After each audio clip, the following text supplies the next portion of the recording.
full and tasty food.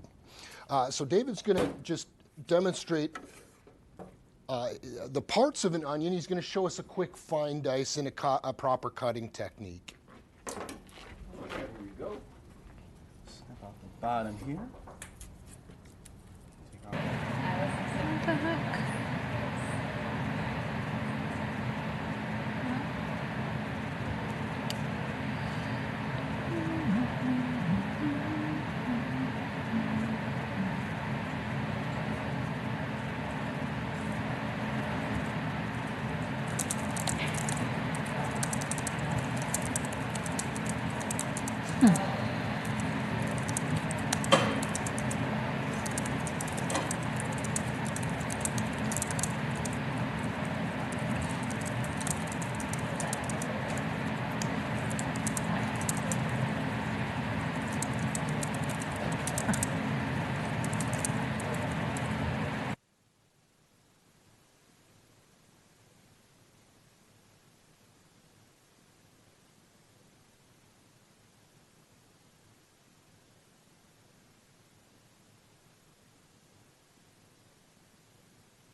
Good morning. Good morning. Oh,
She does look really tasty.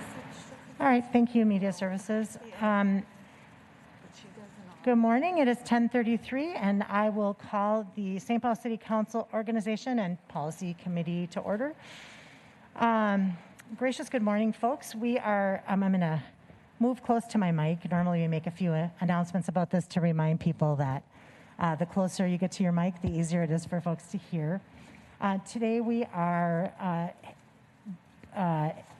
talking about our police chief selection process. The council was notified in October of 2021 that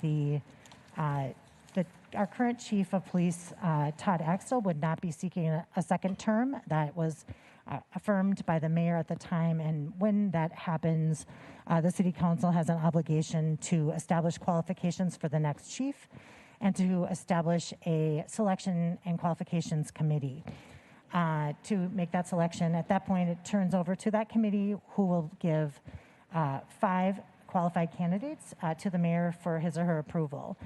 In an effort to complete our obligation under the charter, we've begun work on our qualifications and also sought input from our partners at the HR department in terms of our search firm and other activities that will bring us to the point of a selection committee that can name those 5 candidates for the mayor's office. So our new council director of operations, Bryn House, has been tasked with leading this process for the council, and so I will turn things over to her to give us a lay of the land for today's meeting and some information on updates on where we are today. Thanks, Council President and council members. So for today, Before you get going, I just want to make sure that Media Services has your mic on and that your mic is as close to you as uncomfortably possible. I think it's on. Okay. Okay. All right. Thank you. But I will talk a little louder. So thank you, Council President and council members. Bryn House, the Director of Council Operations. So for today, we're going to start by walking through this draft proposal for the St. Paul Chief of Police qualifications, which you all have a copy of. And then we will, so I'll walk through that with all of you, and then we'll go to our Human Resources Director, Tony Newborn, and Human Resources also, I don't know your title, I'm sorry, Liz Staberg, to do an overview of the timeline for the hiring process. So I will get started with the qualifications. You all have a copy. We're basing this on the 2016 qualifications, so we didn't make too many changes, but I took all of your input and then worked with the city attorney's office and with human resources to make sure that it's all kind of squared away. So I don't know how in depth you want me to go on this, just walk through the whole document, probably. Well, I think it would be helpful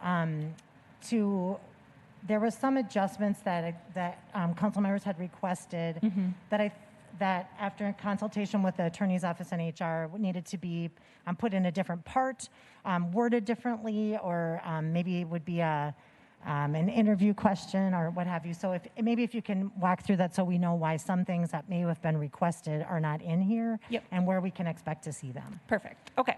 So I'll just start with the first paragraph on here. A bachelor's degree in criminal justice, political science, or police science, public administration, management, business administration or related discipline is required. A master's degree preferred. Those are the same as the last time around. There had been some discussion of whether we need to require a degree, but after kind of some consultation, it seems like requiring a degree makes sense for this level of a position. Advanced police training, such as FBI National Academy, Northwestern Command, Southern Police Institute, and staff course or equivalent training is required. The last time around, this kind of training was preferred, but again, after consultation, it seemed that it was good to require this level of training for this level of a position. Moving on to the next section, we changed the administrative level experience from 6 to 4 years based on council member input to kind of broaden the pool. And then we have kept the same that the supervision of sworn police personnel in an organization with at least 500 sworn officers from last time, for a discussion point. So there has been a little discussion around lowering that number, but we've kept it the same for now. And then must have experience working in urban policing and strategic service delivery has not changed. There was also discussion about whether in this section we could add a residency requirement for the city of St. Paul, but that would violate state law, so we cannot add that. Okay. And Ms. Brent, I liked what you were saying that because we were not legally allowed to say a residency is required, and we do intend to do a national search, so somebody from Philadelphia would clearly not live in St. Paul, but we would expect them to not commute from Philadelphia. Right. So that there is a way to address that in an interview question where, our intent is for our chief of police to be very involved and engaged in the St. Paul community. How would you see yourself as a St. Paul community member? And get answers like, I would intend to live here. I would intend to, this is where my church is, what have you. But to ask it as an interview question as opposed to a requirement, especially given, the law, and then also the national search parameters. Ms. Prince, do you have a question on that? I was under the impression that in St. Paul, we could require appointees to live in the city, that we couldn't require it of civil service employees, but we could require it of appointees. I would look to Bryn, Ms. Yep. House. Thanks, Council President and Councilmember Prince. So we did check in with the City Attorney's Office on this point, and there is a state statute that specifically requires that municipalities cannot require law enforcement officers to live within their city limits, and that includes chiefs of police. Okay. I think that obviously would be an expectation or an ideal situation, and there is an opportunity to ask questions to that point. Ms. Jalali. I would personally, as we're on this topic, just express my strong preferences for a person who has ideally lifelong experience of our city, has deep roots in our community. I would be interested in exploring language like strongly prefer candidates who are residents or can articulate their connection to the community, and just find a way to put that in, even though we can't require it if it runs afoul of state law. I think there's a difference between saying something categorically like is or isn't required and also making clear like we very highly value this and we want to say that as an employer. So I'm looking at what are ways we could express that in the requirement or in the kind of qualification section in the way you see other jobs, like highly prefer candidates that this, strongly prefer or favor, or whatever the right language is. So just wanted to put that out there because I know there's a state law precluding it, but I think it's important to our community and for the job. Yep, I know that there was lots of council members who we discuss this all the time, how important it is that our city workforce is our city. It's made up of our city members, and so I think navigating that and finding the appropriate place for it and acknowledging that it's a high priority for us, but also understanding the challenges that if we are doing a national search, it is hard to thread that needle. And so how do we button down the expectation piece of that would be good. And I will just insert, and I apologize, Ms. House, if you said this, but we will put, the intention is this is an ordinance, so it will go into our Legistar system. It'll get a first reading. It will get a second reading, public hearing. We can change it. But we do want to get this process started. So I think that we're going to get to, our B+ or A-, and then with some tweaks along the way, we should feel like it's an A. Yeah. Okay, thanks. All right. Thank you. Thanks, Council President. And to Councilmember Jalali's point, I did kind of talk about that with HR, about including that, and they thought an appropriate place for that would be in the job posting instead of the requirements, because these are the things that are required. And so, but in the job posting, you can go a little longer and talk a little more have a little more in the value statements, kind of just like preferences. Okay. So moving on to the third paragraph on the position description, we didn't make changes, many changes to this section from the last time, from 2016. So this is strong, innovative, administrative, financial, operational, and organizational development skills are important, with demonstrated skills in leadership, communication, community relations, and cultural competency. That sentence is unchanged. And then must have proven record of success in working with racially diverse community, commitment to increasing diversity in the department, and developing strong labor management collaboration. That is mostly unchanged. We just added the commitment to and strong labor management to make it a little stronger.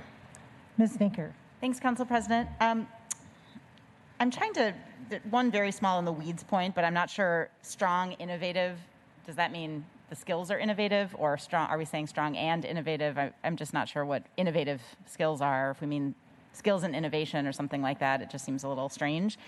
And then I'd like to suggest that must have a proven record of success working in a racially diverse community and developing strong labor management collaboration. I would like to see success having done that, not just a commitment to doing it, and then keeping the commitment to increasing diversity in the department as a commitment. Mm-hmm. Thank you. Do you have a recommendation for the beginning of the paragraph as well? I guess I'm wondering if colleagues feel strongly about, I don't know what we're trying to say. If we're trying to say we want them to have skills at innovating, then maybe we want to say strong administrative, financial, operational. I think we could just strike innovative, frankly. Or we could say with demonstrated skills in leadership, innovation, communication, included in the second phrase, maybe. I know this is wonky, but I hate when things are not clear. Ms. Yang. Councilmember Naker, I think you brought up a really great point, and for me, it'd be helpful to see it in writing. So I'd love to see an updated version of this, and I know that we will definitely have it coming. I just wanted to share my thoughts overall. So with the first paragraph, under the part where it talks about training, I would really like to see like what type of community or diversity trainings we would be able to add into this, because I think that, because for me, it's really important that whoever is interested in this position, they really show that their work is not just about doing the work of achieve, but to actually like build relationships. And I'm sure that there are so many trainings out there offered where someone in this type of department can pursue and complete. And for me, it would definitely be really important. And also, someone would show up stronger as a candidate if they had that type of training already. And so I'd like to add something about that, but I think that there's maybe more research that has to be done. In the second paragraph, I support keeping the number of sworn officers at 500. I feel that we have a really large department, and it's going to be really important for someone coming into this position to be ready to lead this type of work, and just be able to understand like that their job is, they are going to oversee a really large department overall, and they should be able to know how to do that right off the bat. And let's see here. That wraps up the stuff I wanted to share. So thanks, Council President and Councilmember Yang. I did ask for input on like any cultural competency, diversity, inclusion trainings that we could add to that first sentence. And the responses I was getting were basically, well, they might have had those kinds of trainings, but it might not be what you want. And so it should just be the City of St. Paul's trainings. So I was not able to get a good answer, but it's something I'll keep working on. Okay, thank you. And is the concern just that there's not like a standardized, Right. cultural competency training that's approved by, so it could be like the Minneapolis Cultural Competency Training course or the Ramsey County, but it isn't necessarily as standardized. So one could say they have had a test, but we wouldn't really know what was in the test. Is that? Council President, right, that's exactly right. Yeah. All right, so to try to figure out how to get at that, maybe, okay, Ms. Jalali and then Ms. Naker. I don't know the answers either. I just wanted to add in, I am willing to put some time and thought into kind of unpacking this, because I think that, the range of like diversity, equity, and inclusion trainings out there is really varied. The quality is varied. When you're talking about doing that in the setting and the context of like training a police force to interact and be in a way that sometimes is at odds with what the most toxic culture of law enforcement can be. It's just hard to be like, check this box. And I actually think like the way you demonstrate your cultural competency and your analysis around like power structures of race and white supremacy and all these things that can become really violent when you are empowered like through the policing system is you have to be able to show like, what's my connection to this community? What relationships am I in? Who am I accountable to? What's my analysis of like how I overhaul this department? Like there's a way we would want that to get demonstrated that comes out through questions, and I will put some thought into like, so how would we ask for the qualifications that would then lead to that conversation? But I agree that it is tricky, and that actually like in a lot of law enforcement realms, there isn't good enough training. And so I can understand the challenges too in just trying to go off of what's there, even if that's not necessarily even the standard that we would want for our community. So I just think this is a worthy topic. I wanted to add in some thoughts, but I can put some thought too into how do we like articulate that in a meaningful qualification. I think it's really important. So, And I think piggybacking on that, just part of our process is establishing that committee that will select candidates. And so being sure that our selection committee is the kind of committee that is going to be focused on and drilled into that is also part of our role. And so I think that we get those places to really dig in and learn about what is this training, or how can you talk about this, will happen when they do the selections as well. So there we'll get a couple opportunities for that along the journey. Ms. Naker and then Ms. Prince. Thanks, Council President. I also want to second Councilmember Yang's suggestion, and I do think it belongs here in addition to the other places where we'll have a chance to ask questions about it. I'm wondering, given what I'm hearing, if maybe the best approach is to not list out certain types of training, but merely to say cultural competency and diversity training, something along those lines, is required, and then leave it to the candidates to show us what they've done. And to your point, Councilmember Jalali, I think that puts the onus on them. It'll be interesting to see if someone comes back with a one-word response, or if they come back with a litany of different trainings and experiences that they've had that they think answers that question. But I think it's important here as a statement of our values, in addition to, just something we want to see in our candidates. Ms. Prince.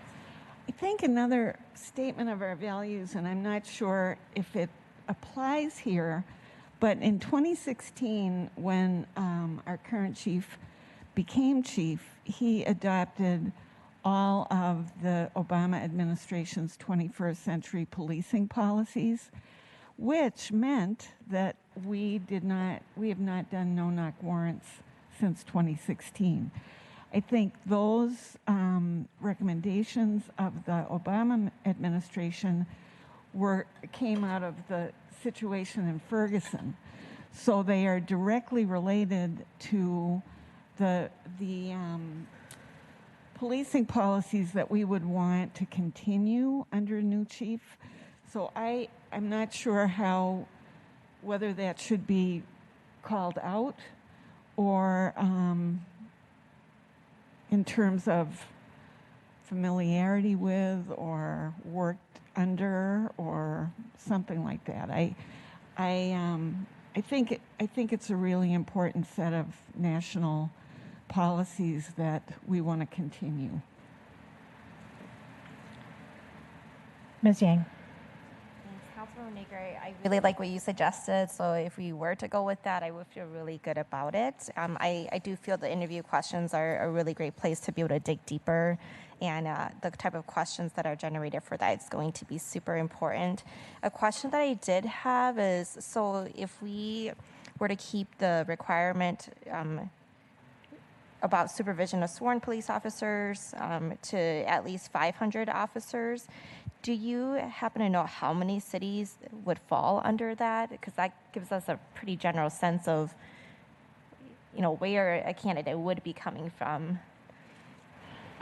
Council President and Councilmember Yang. So in Minnesota, only Minneapolis and St. Paul have forces that are that large, I believe is right. But nationally... Can you speak louder, Bryn? Oh, sorry. In Minnesota, only Minneapolis and St. Paul have forces that are 500 officers or more.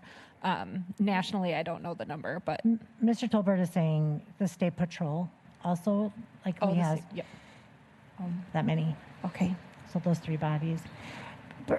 Ms. House, could you I think one distinction that would be helpful to clarify, and we went through this a little bit with your job description, is there is the qualifications which we codify in our ordinance, and then there's a job posting.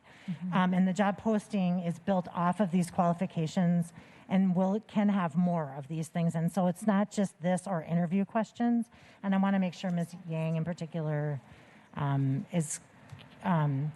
that we're clear. Ms. Yang, I just wanted to make sure, following up on your question, and I think something, I can't remember if it was Ms. Jalali, but I want to be sure that we folks know that that the qualifications are separate from the job posting, and the jobs posting is what goes out, and then interview questions are at yet another level. So the qualifications are what are codified and put in. They're the basic, qualifications. But in the job posting, we can also go to that deeper level. So that will be part of what the candidates see before they apply in the first place as well. So I think that if you look at a job posting, it's that, the normal one, it's like a candidate will do, and has like the list. And so this is just our baseline values on this role that guide the job posting. So I think we have an opportunity to put more items in that posting, which would still be part of our formal ask out to the community. And Council President, to that question, to that point, do we get to see the job posting, or can we make sure that these things are included in it? I'm not sure what the process is. Council President and Council Member Naker. So I have talked to Human Resources about the desire to be I don't know that we have like as much say over the job posting as we do over the qualifications, or you all, not we. But they have indicated that we could give some input into that, and we can ask to see it, I'm sure, before they post it. So we can ask them when they're on. I do think that what we've heard in response to our qualifications and values is that there's strong alignment with the administration and what we're seeking. So that second part of the process, and we do have HR joining us in a moment. We can ask ourselves. Yes.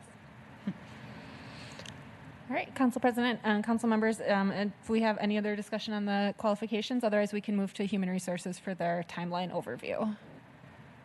Just saying that the intention will be to make adjustments per this conversation and per consultation with our HR city attorney, and these should be entered into a Legistar tomorrow for first reading next week. Yes. All right, thank you. All right. Okay, Council President and Council members, so I will have turn it over then to Tony Newborn and Liz Stayberg from Human Resources to give the timeline. And Ms. Prince, did you have a question before that? Sorry. Not about the description. I wanted to just speak to the issue of the conflict of dates over when the chief when we need to have a chief hired. I apologize. I didn't hear that. Just what you said. We received. It's my understanding that we received notice from that was considered official notice in October. Is that right? And we just received notice from the mayor the other day, and he said that the chief's last day is May 10th.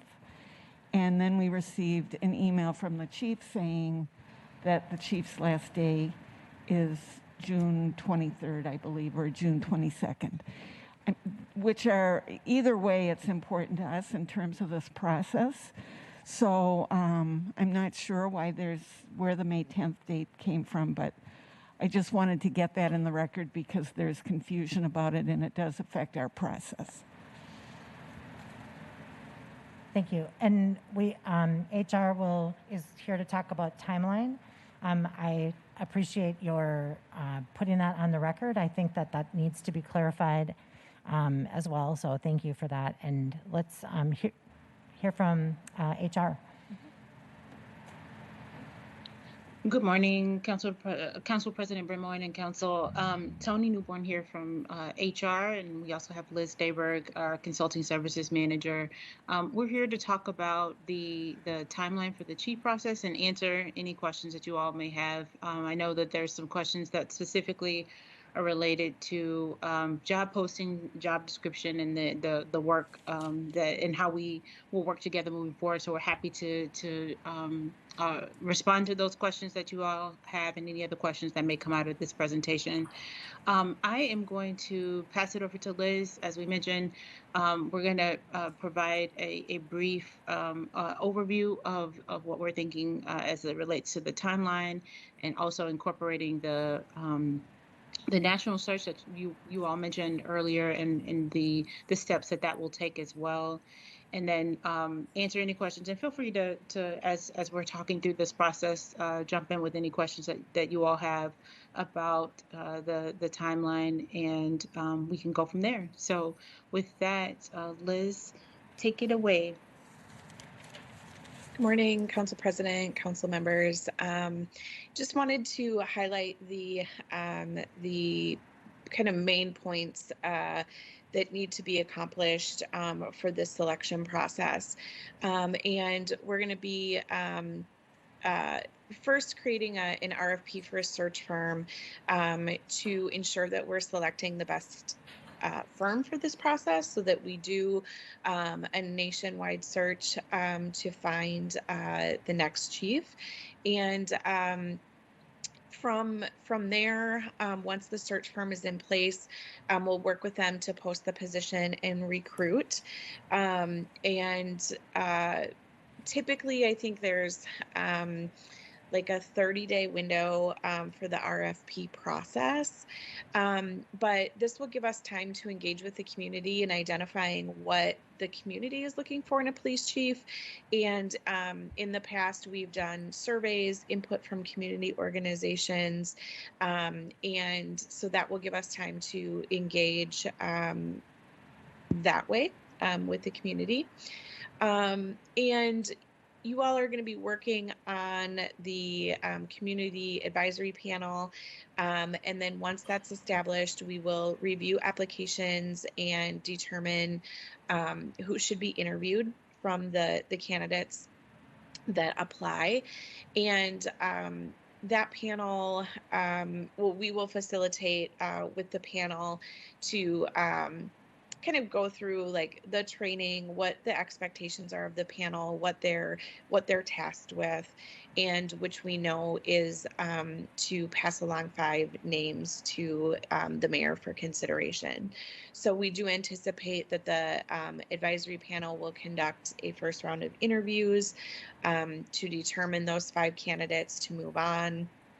And once the mayor receives the 5 names, our goal and plan is to, again, engage with the community in allowing the community to engage with the candidates.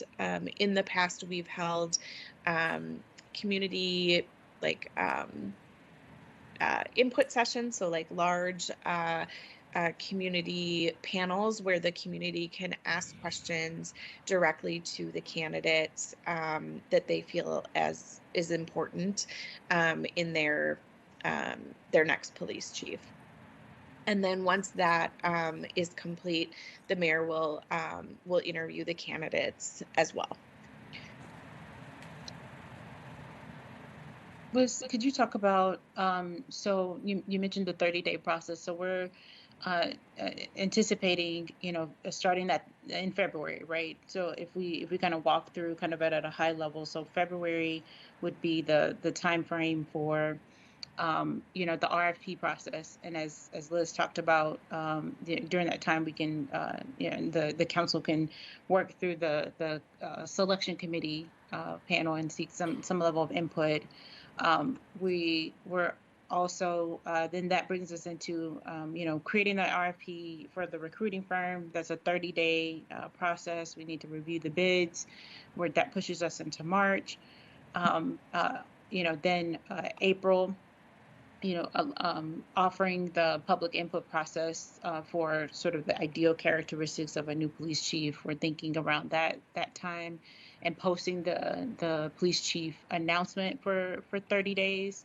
Obviously, if we need to post for longer, we can. I think, and Liz can speak to this a little bit. I think we had some there was some flexibility, as things progressed through the process where we needed to make some changes to those timelines and maybe repost or post or extend the posting. So we put those. We have 30 days right now, but if we need to extend it, we can. And then that moves us into, sometime in April, the selection committee has its first meeting. And again, this is very similar to what we did almost 6 years ago. So that selection, the first meeting of that selection committee would take place in April, the second and third meeting in May, and then the interviews start potentially sometime in early June. I think the last time around we had full day interviews, but obviously it would depend on the number of candidates that we're interviewing, with the goal of having those top 5 finalists. And then that moves us into having some forums, candidate forums, as Liz outlined, and then interviews by the mayor in this summer as well, so July timeframe, and then having a new chief on board in August. So we'll pause there to see if folks have any questions.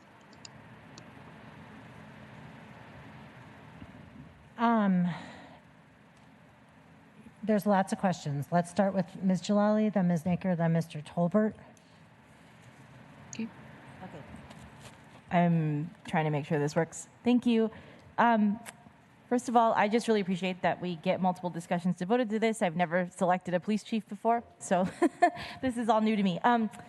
What would be the best way to get questions that we personally care a lot about getting answered into this process? So, for example, right now, there still continue to be daily protests around MPD executing a no-knock warrant, and we have our own policy around no-knock warrants.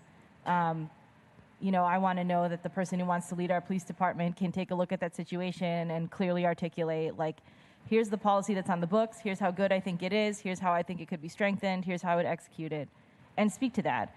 We overhauled our use of force policies and excessive force policies, and our incidents are down now. We have best practices that the department has that are getting results, and kind of to Councilmember Prince's point actually earlier, I want to hear questions asked that ask the candidates to talk about, like, what are your positions on these policies and how will you work to uphold them? Do you disagree with them? If so, what's that based on? And so how do we get questions like that into this process, knowing that there will be an advisory panel, different rounds of community input? I personally trust and appreciate our mayor at the interview stage to be asking those things, but I want to make sure it's all throughout. That would be my question, is how do we get our questions into that community process? What's the best way to do that? Sure. So what we've done in the past, and Liz, this is the expert, so she can. We're not in the same room, but she can't teach me, but she can tell me, oh no, Tony, that's wrong. But there's a couple of phases where we can put some of those questions, if not all of those questions, into the process. One being, we could have some form of supplemental questions as a part of the application, the job posting and application.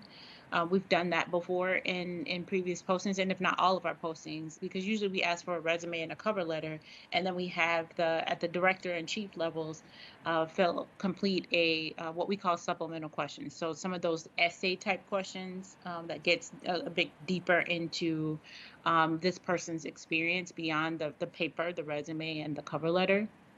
And then also, our practice has been, Liz talked about the importance of us training the selection panel around interviewing. Interviewing is a skill. And so we want to make sure people know about bias and, questions that we shouldn't ask, because it's outside of it. It doesn't create a fair opportunity for everyone to participate in the interview process. And we could talk about the type of questions that the panel wants to hear, and maybe introduce some questions that we, whether it's HR or the council, really wants to present there. So there's opportunities there, and most people, there's an opportunity to co-create with the with our residents and with our community, and we should do that. But a lot of folks like to respond to something. Oh, I like that question. I think that's really good. So let's dig a little bit deeper. I want it phrased this way. So there will be opportunities to co-create these questions with our advisory panel members and interview panel. And I think those are the two main parts. And then of course it's the interviews with the mayor, right? And so there's the mayor, usually that interview process is more conversational, less of like your piece of paper with their interview questions and structured in that way. But I am assured, as you mentioned, Council President or Council Member Jalali, that the mayor is going to be asking some of these in-depth questions as well. But there are lots of ways for us to do it. And one last thing, one way is the search firm. What our practice has been when we have hired search firms for our various positions, it's that we give them some questions. They interview us, and usually by us I mean the administration, the people, the hiring manager, and that may be the mayor, deputy mayor, and ask, what is it that you want to see in your next police chief? And the mayor, deputy mayor has said, okay, make sure that you ask this question and that question. So some of those questions from the council has could be introduced and provided to the search firms to ask as they're going through and recruiting candidates for the position. Hopefully that answers your question. Yeah, it does. It's very helpful. I can definitely follow up with ideas I have for questions to co-create, and it's good to know that there's like supplemental questions, that there's written versions, there's the community panel. Of course, it goes through the mayoral phase, but just wanted to get a sense for like where can we get our priorities into this conversation and make sure that's reflected in the good panel we're going to put together. So thank you. That's very helpful, and I'll follow up on that. Great. Ms. Danker. Thanks, Council President. And thanks, Director Newborn and Ms. Stayberg. I assume you're still here, even though I can't see you anymore, but that's okay. The council has been really clear that we do not want to have a gap between when our current chief leaves and when our next chief is on board, that public safety is a priority, and that we want a smooth transition, which means not having daylight between chiefs and having a time when we have nobody at the head. We've been talking about this for months. We've known that the chief is leaving for months. The timeline you just laid out seems ambitious and also seems like it's getting us a chief in August, which is either 3 months or 2 months after we lose our current chief, depending on whether the mayor's estimate or the chief's estimate is the right one, and I'd love your thoughts on that. It doesn't seem too late to me to have a chief on board by mid-June. It's mid-February right now. I think we can course correct, but I'm curious as to your thoughts on why the administration is not supporting the council's goal of this seamless transition, and also what kind of course correction you can suggest so that we can indeed have a chief ready to step in when Chief Axtell retires. Council President Bremoyne, Council Member Naker, thank you for your question. I wouldn't phrase it as the administration is not in support of the council's goals. What I will say is that what we've outlined is a process that we've done in the past, and that works and gives us time and the time and the ability to be thoughtful about the process and engage the community as much as possible, and without having to rush through. With the RFP process for the search firm, that typically takes about 30 days. There's some administrative work that goes along with that. And so the timeline that we put together is one that I would say, frankly, is ambitious, given what we've laid out and our intention. And I know the values that the council has, in addition to the mayor, around having co-creating this process with community, with the state of affairs in the Twin Cities around law enforcement. I think we, I think it's the interest of the administration and council as well, I would assume, to ensure that our community does have a voice in this, and that we take the time, and that it's not felt as rushed. And I know that you all, that's not your intention as well, but what we've done in HR and working with the mayor's office as well is laid out a plan that is, as I mentioned before, and you stated, is ambitious, and one that's going to help us and ensure that we are engaged in the community and co-creating with the community on who our next police chief is. Ms. Naker. Just a quick follow-up. Thanks, Council President. And Director Newborn, just to be clear, when I said ambitious, I meant I'm doubtful that we will have a chief on board by August at the rate that you're describing, knowing how long it takes to get an RFP drafted, out the door, a search firm on board, a search firm working. We all want this to be thoughtful. We all want this to involve community engagement. And we should have started this 3 months ago, as we've been asking to do. And I'm extremely frustrated that we're in this position. I'd be curious to know what the plan is for the 3 hardest months of policing in the summer if we do not have a chief in place at that time. It's more a comment than a question.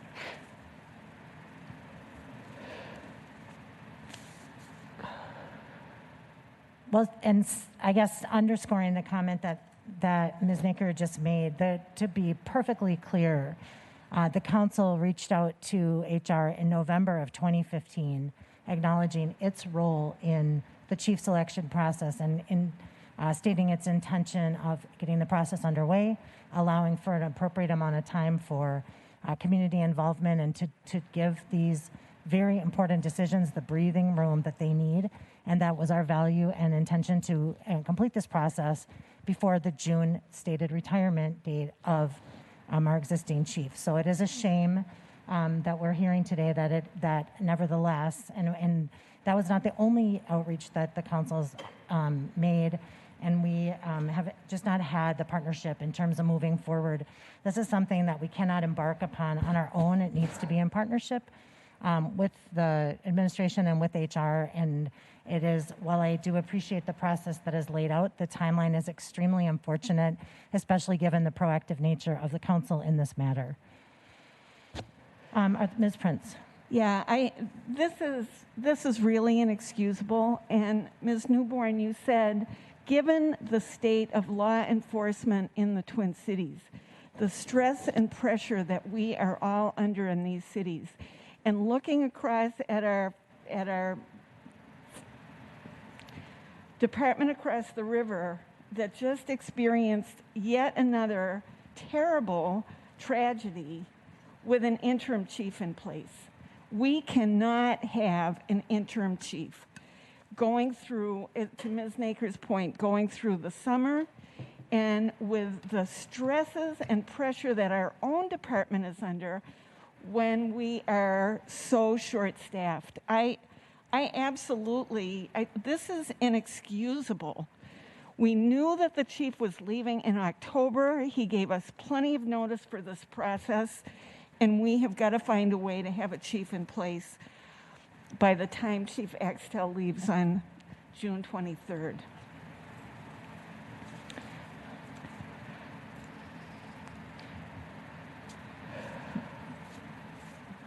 That's Mr. Tolbert. Thank you. Yeah, I would agree with what my colleague said about the timeline. I hope the timeline can be revisited so that we don't have to have an interim chief for a month or a couple months, depending. Regardless of the timeline, though, I would like to get this information in writing so that we can plan it out. And also, I know my constituents have been interested in this process, as well as I've had officers reach out to me who are, I think, interested in applying, and they'd like to know the timeline of the process as well. And, you know, we have many great officers in our own department that would be great candidates for chief, so we should make sure that they know the process as well. So my first request is that HR can go from this meeting and relook at the timeline and figure out how to get it done by the time that the chief retires. And secondly, to put that in writing and send it to the council so that we can share that with our constituents and others who reach out, because I know I've had quite a bit of engagement on that, and also to keep us on track. So thank you. Ms. Yang. Thank you. Can we get a confirmation on the current chief's end date as well? That'd be really helpful to know timeline-wise.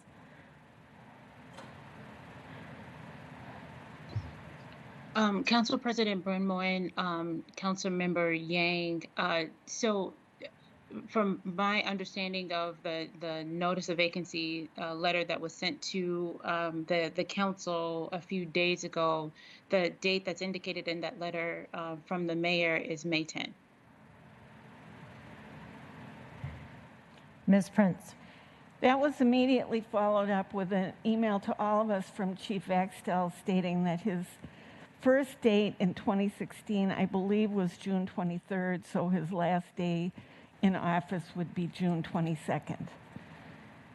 All right, can you respond to that? Sure, Council President Brimo and Council Member Prince. My response will be the same. I have received the response from Chief Axtell, and I have confirmed with the mayor and the mayor's office that in accordance to the charter, the city charter, that the May 10th date is the end date for Chief Axtell. Thank you. And to be clear, and this is outside of the, not directed at you, HR, but I from the council perspective, requested city attorney's opinion on this matter. I do not believe that is what the charter says, and we are seeking an opinion from our city attorney's office to get clarification on this matter. It implicates not only this police chief process, but also our fire chief process, for which we've had folks serving in interim positions for upwards of 2 years from time to time. The charter is somewhat vague on things like notification, on things like what is a term, what are we counting from, and so we are seeking and expect to see advice from our city attorney's office on this matter later today, so we can get confirmation on that and we can proceed with that information clarified. I agree, it's rather confusing and, again, unfortunate. Any other questions for HR? Okay. Ms. Naker. Thanks, Council President. Just to Councilmember Tolbert's request for a written timeline, which I really appreciate and agree with. When can we expect that from your office, Director Newborn? Sure. I will need to work with Liz, and we should have a response to you all hopefully by the end of the week. Thank you.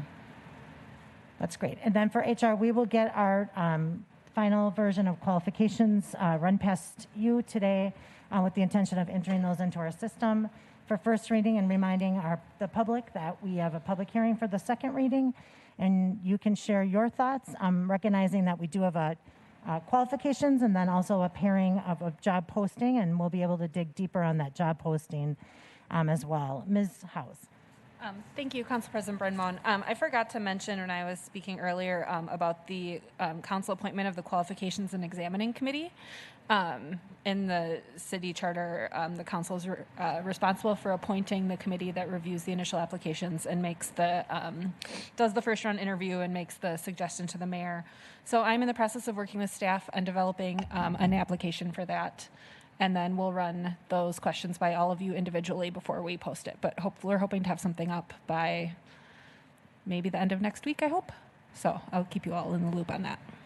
All right, so then the intention will be to have an open process for folks that are interested to apply to serve on the Selection and Qualifications Committee.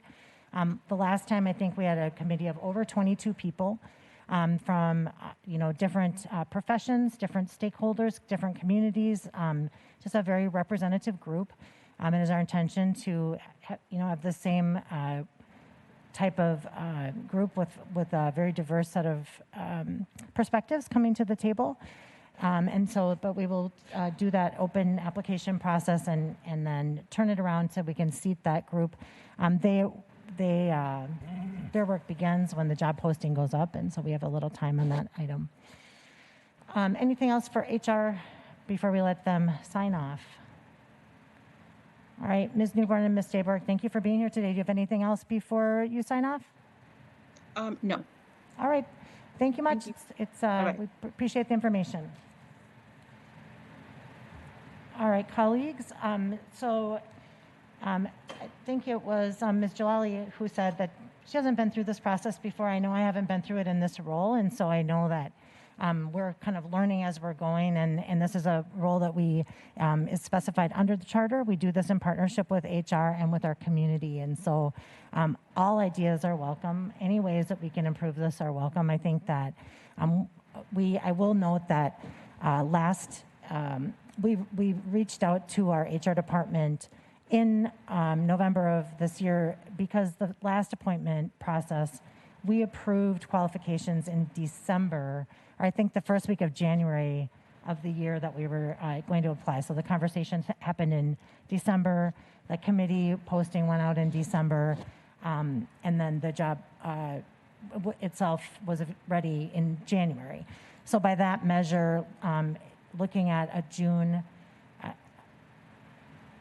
retirement date, we're already 2 months behind in this process. So, we're looking to figure out how to close the gap, but also allow that appropriate amount of time for engagement. So any ways we can close the gap on our side, we will look for. But again, it was the intention to follow the process of last year and be through this in January. And we did make every effort to move this forward with HR and administration immediately after we were notified. Mr. Tolbert. Yeah, I just want to maybe just bigger picture as someone who has been through this before. First, I want to say, we've been very fortunate to have the epitome of a modern police chief with Chief Axtell, who really has been ahead of a lot of other police departments in implementing what we expect in modern policing in our community. And I know there's still work to do, but I just think that should be recognized about that.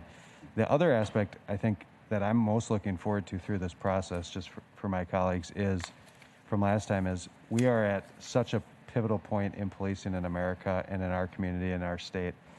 And what I learned last time is just like any interview or an election where multiple people are running, people come with new ideas, people come with different approaches, and they put those ideas out there.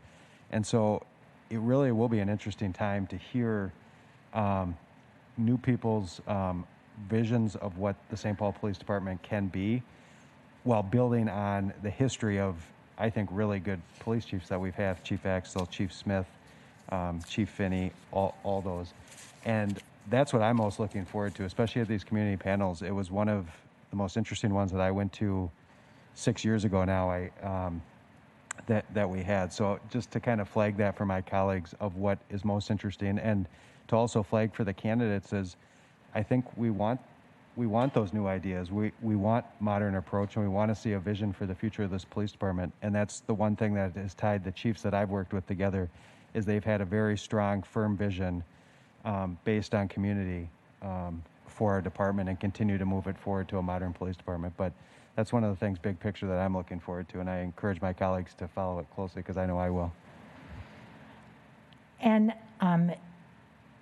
this is a very good and interesting time to have these conversations, especially in the city of St. Paul, with the announcement this week of the appointment of Brooke Blakey into the role of Office of Neighborhood Safety Director, and our anticipated State of the City address, where we expect to hear kind of a rollout of our comprehensive Office of Neighborhood Safety complements to our police department, and that will include our community health workers with the fire department, our work with our unsheltered homeless community, and more. So, understanding how our police will work hand in hand with our initiatives that are complementing, going upstream and beside and wrap around to prevent crime from happening in the first place in our city will be a very, very an interesting conversation. And to that extent, the timing is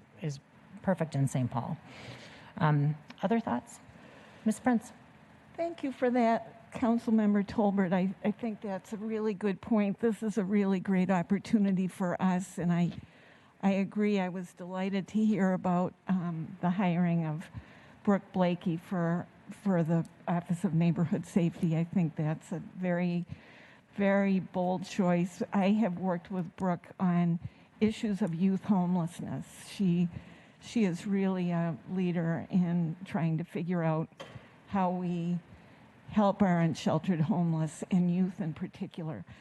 On on a completely different note, or maybe not, we're at a point where the city is facing a number of big issues. Hiring a chief is a big issue. Dealing with the rent stabilization ordinance is a big issue. We have been trying to deal with COVID and keeping people safe and dealing with various vaccine mandates and requirements and so forth. And I wish I didn't feel like the administration needed to be our adversary on these issues.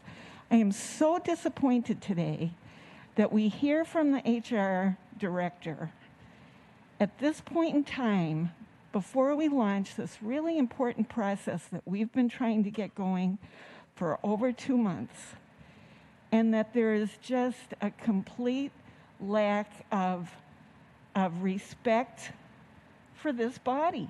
And I'm appalled by it. We should not be on different sides of these issues, and it needs to change. It's clear that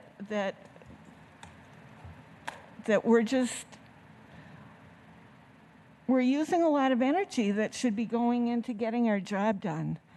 And I don't understand it. I do not understand the delay here. I do not understand it. We found delays on the vaccine mandate. We asked for it in August. It happened in November. I think that we need to figure out a way to work together. And on our side, I think we are really communicating very straightforwardly, and we're all very accessible. I have reached out to the mayor several times recently about issues. There just is no excuse for the treatment of this council by this mayor. So I need to say that, because we are in a really big bind here if we have to push back the hiring of a chief because they failed to take any notice or respect the timeline that we asked for. Thank you. Any other comments? I have a comment. Ms. Jalali? I would just say I really disagree a lot with the characterizations that you've put forward, and I'll leave it at that.